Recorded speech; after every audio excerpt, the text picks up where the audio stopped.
Okay, imagine this. You're out hiking, maybe a little bit off the beaten path, and suddenly you realize you're not going to make it back before nightfall. Oh, that's not good. The temperature is dropping, and you're miles from civilization. Yeah. What's the very first thing you need to figure out? Shelter, definitely. Right. Forget about food, even water for the moment. Right. Staying warm and protected from the elements is absolutely crucial in a survival situation. Yeah, it's not just about comfort. It's about staying alive. So today, we're going deep into the world of shelter building, from those emergency wilderness situations to something you might find even more surprising. Okay. How these same skills and principles can be applied to building eco-friendly homes. It's fascinating how those two connect, right? We got a stack of sources here. Yeah. Everything from classic survival guides to articles on sustainable architecture, even some insights from organizations that build emergency shelters in disaster zones. Okay, so let's unpack this, starting with the wilderness scenario. Say you're stranded Okay. and you need shelter fast. What's the first move? Finding the right location is absolutely key, and that's where the 4 W's come in. 4 W's. Okay, you've got my attention. Break it down for me. Well, the first W is for widowmakers. Not the most cheerful term, but it's important. Yeah, that doesn't sound good. It's not. Widowmakers are those dead trees or big branches that are just waiting to come crashing down. Yeah. You absolutely do not want to build your shelter anywhere near one of those. Safety first, always. Makes sense. What's the next W on the list? Wind. Finding some natural protection from the wind is a huge advantage. Right. A thick stand of trees, a rock face, even a steep bank can make a big difference. And if there's nothing obvious like that around? Then you've got to get creative. Okay. Yeah. Use your tarp and some cordage to create a windbreak. Or position your shelter so that it's minimizing exposure to the wind. So we're safe from falling trees in the wind? Right. What's next? Water. Water. Obviously, you need to be close to a source of water. But there's a balance here. You don't want to be too close to the water. I've heard stories about bears liking to hang out near rivers and streams. That's a good point. Bears are definitely something to consider, especially if you're in bear country. Plus, you don't want to risk your shelter getting flooded if there's a sudden downpour. Yeah, I can see how that would put a damper on things. Plus, that peaceful babbling brook you mentioned might actually make it harder to hear if someone is trying to find you. That's a great point. You always want to consider the potential downsides of being right on the water. Okay, on to our final W wood. And it's important to think about 2 types. Okay. Standing deadwood is ideal for building because it's sturdy and relatively easy to break down and process. And it's perfect for building a fire, too, if you need it. Exactly. Right. But you'll also want to look for some live green saplings. They're incredibly strong and flexible, which makes them perfect for building the framework for your shelter. So, just to recap, it's widowmakers, wind, water, and wood. Got it. Okay. You've scouted out the perfect spot. Right. What comes next? Now you've got to think about the shelter itself. Okay. Before you start building, remember that a level spot is key. Right. You don't want to be rolling downhill all night. Sounds obvious, but I bet it's harder to find a perfectly level spot than you'd think. You'd be surprised. Yeah. It's also important to remember to think small. Okay. It's quality over quantity when it comes to survival shelters. A smaller shelter is going to be easier to heat and keep dry. And let's not forget about a comfy bed. You mentioned earlier that the ground can actually suck the heat right out of you. It's true. The ground will sap your body heat much faster than the air. So even getting a few inches off the ground can make a huge difference in how warm you stay. Right. This is where those leaves and pine boughs come in handy. Okay, makes sense. Now, speaking of gear, what are the absolute essentials for building a shelter in the wild? A waterproof tarp is an absolute lifesaver in this kind of situation. You can use it for your roof, ground sheet, a windbreak, even a makeshift sleeping bag if you stuff it with leaves. Okay. You'd be amazed at how versatile a tarp can be. Okay, I'm definitely seeing the value of a good tarp now. What else should we have in our survival kit? Some pre-attached cordage is going to make setting up your shelter so much easier. Yeah. Trying to tie knots with cold fingers in the dark is not fun. Trust me. I believe you. What kind of cordage do you recommend? Tarred bank line is a good option. It's strong and durable, but honestly, in a real survival situation, you've got to get creative and use whatever you can find. Right. Duct tape, a space blanket from your first aid kit, anything can be repurposed with a little ingenuity. I love that. Think outside the box. Yeah. Okay, so you've got your location, your gear. Right. and you're ready to start building. What kind of shelter are we going for here? What are our options? That depends on your environment and what materials you have available. A classic lean-to is a great option. It's simple, effective, and you can build one with minimal tools. One survival expert even built a lean-to in just 90 minutes using only a knife. 90 minutes. Wow. I'd probably still be trying to find a level spot. Yeah, takes practice. What other types of shelter are there? If you've got a bit more time and resources, a debris hut is the ultimate natural shelter. It's basically a pile of insulation, but strategically piled, of course. So you're just piling on as many leaves and branches as you can find. Well, there's a bit more to it than that. One tip I learned from a survivalist is to pack the inside of the debris hut with soft material like dry leaves and then burrow in. Okay. It creates an incredibly cozy and warm space. Now that's my kind of camping. But what if we're facing some truly extreme conditions? Sub-zero temperatures, Yeah. very few natural materials around. Right. What are our options then? In that case, you might have to consider building a snow cave. It might sound counterintuitive, but snow can actually be a fantastic insulator. But aren't there risks with snow caves? Like, collapsing? There are, which is why it's crucial to use sticks as depth gauges while you're digging. They'll prevent you from accidentally making the roof too thin. Okay, that's a safety tip I'm definitely filing away for later. It's amazing how much ingenuity goes into building these survival shelters. It really is. And what's even more fascinating is that a lot of these same principles carry over into building sustainable homes for long-term living. That's where it gets really interesting for me. Right. It's like taking these wilderness survival skills and applying them to create eco-friendly housing solutions. Tell me more about that. The basic idea is to design homes that have a minimal environmental impact while maximizing energy efficiency and comfort for the people living in them. I can already tell this is going to be fascinating. So one of the key principles of sustainable architecture is something called passive design. Have you heard of that? I have, but to be honest, I don't fully grasp how it works in practice. Can you walk me through it? Absolutely. Passive design is all about working with natural elements, like the sun and wind, to regulate temperature and light. For example, positioning windows to maximize sunlight in the winter and using overhangs to create shade in the summer. Ah, so it's kind of like choosing the right spot for your shelter, but on a much larger scale. Exactly. We're thinking about things like wind and sun exposure, just like we did with our wilderness shelter. Exactly. And these ideas are reflected in traditional building practices all over the world. But in modern sustainable architecture, it's being taken to a whole new level with things like thermal mass and passive ventilation. Okay, those are two terms I've definitely heard before, but could use a refresher on what exactly is thermal mass?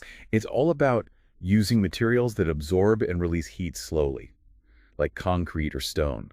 This helps to stabilize indoor temperatures, reducing the need for artificial heating and cooling. So it's kind of like those hot rocks people use in debris huts, but on a much larger scale. I like that analogy.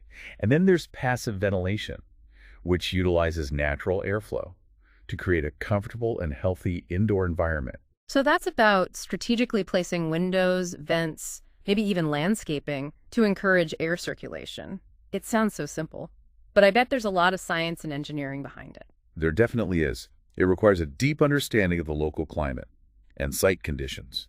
But when it's done right, passive design can significantly reduce a home's energy consumption. Which brings us to another big piece of the sustainable architecture puzzle, the materials we use to build our homes. You're right. Choosing materials wisely is crucial, not just for the environment, but also for the health and well-being of the people living in those homes.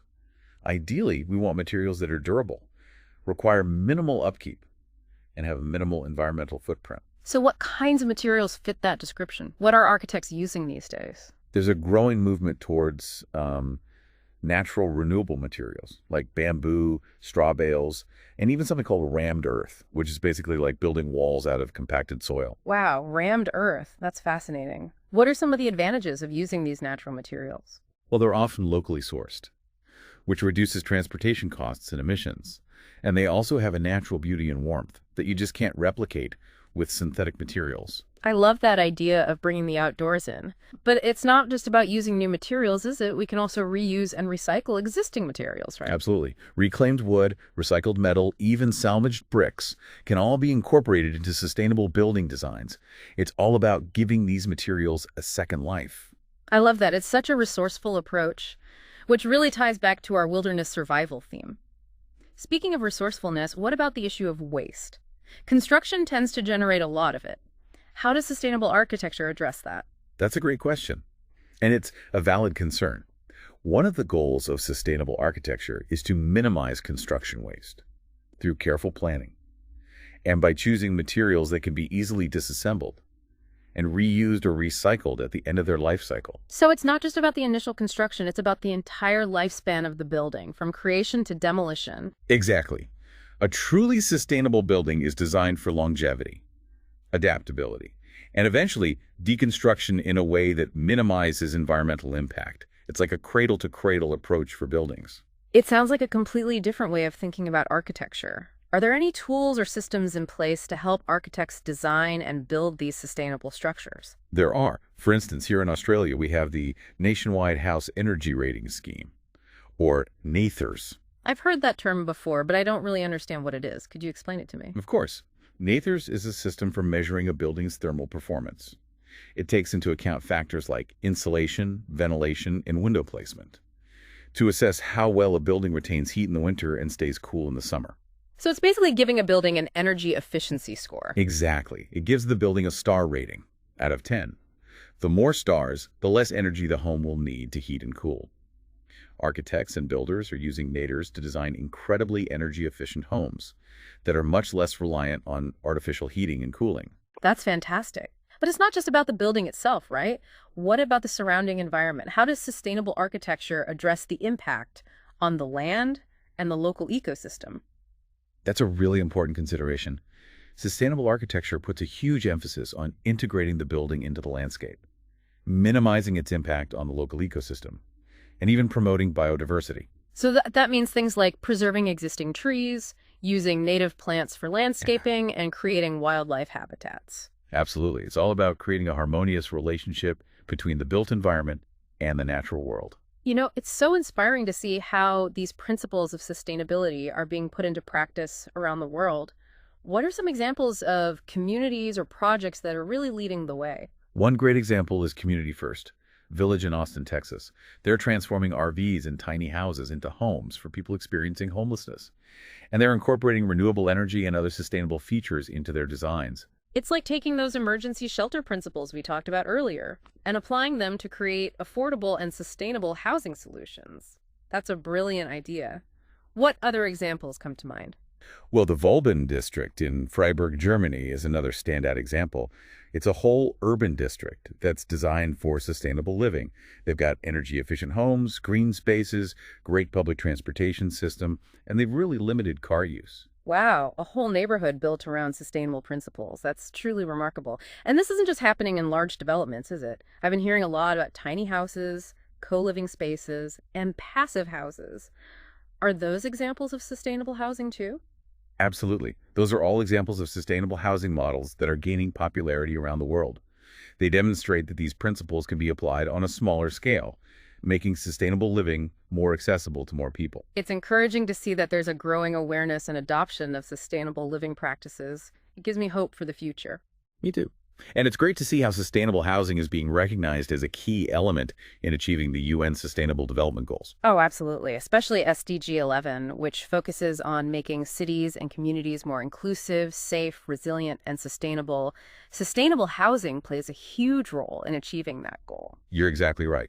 Sustainable housing is a crucial part of creating a more equitable and environmentally responsible world. And it's not just about these big, expensive projects.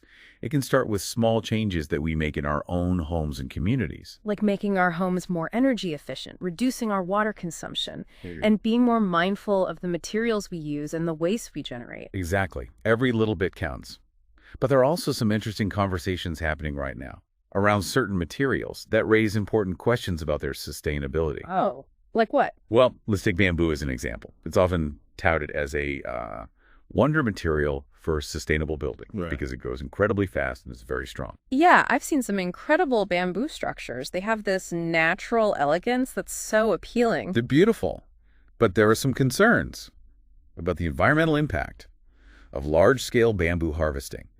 If it's not managed responsibly, it could contribute to deforestation and habitat loss. That's a good point. I guess it's a reminder that even a seemingly sustainable resource can have unintended consequences if it's not approached thoughtfully. Exactly. We need to be critical thinkers and do our research before we jump on any bandwagon, even one as well-intentioned as sustainable living. So true. It's all about understanding the nuances and complexities of these issues, not just accepting simple solutions at face value. I think that's one of the big takeaways from today's deep dive. Whether you're building a shelter for a night in the woods or a home for a lifetime, the principles of resourcefulness and respect for nature are universal. I love that. Resourcefulness and respect for nature, those are values we can all embrace, no matter where we live or what our circumstances are. Absolutely. And that brings us to our final thought for today, something we'd love for you to ponder. We talked about bamboo as a building material, but what about other natural materials, like rammed earth? Can something that relies so heavily on soil truly be considered sustainable in the long term? That's something we'd love for you to explore further. That's a great question to leave our listeners with. It's a reminder that there are always more layers to uncover, more to learn, and more ways to live in greater harmony with our planet. Well said. Thanks for joining us today. Until next time, stay curious and keep exploring.